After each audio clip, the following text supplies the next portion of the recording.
Now, a high-security unit where 3 prison officers were subjected to a violent attack by the man who plotted the Manchester Arena bombing has now been closed down. Hashem Abedi used hot oil and homemade weapons to carry out the assault at HMP Frankland on Saturday. Amelia Beckett is there for us this evening. What do we know, Amelia?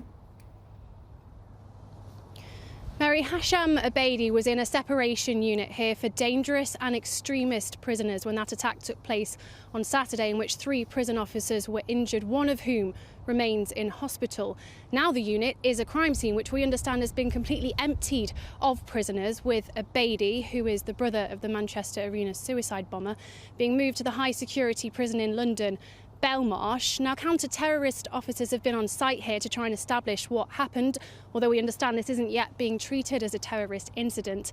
And the Ministry of Justice has said it will carry out an urgent review. But today, one of the survivors of the Manchester Arena bombing, Martin Hibbert, has written to the Justice Secretary telling her that this was a catastrophic failure of your duty to protect prison staff and the public from an unrepentant terrorist. He goes on to say not only was Abedi allowed the freedom to move around and use facilities that should never be available to someone like him, he was able to track and target 3 prison guards using boiling oil and homemade weapons. I was told justice would be served. What I see now is not justice. Now, we understand that the Minister for Prisons was on site today and says the government will do all it can to protect prison officers, adding that the use of kitchens in separation units has been suspended.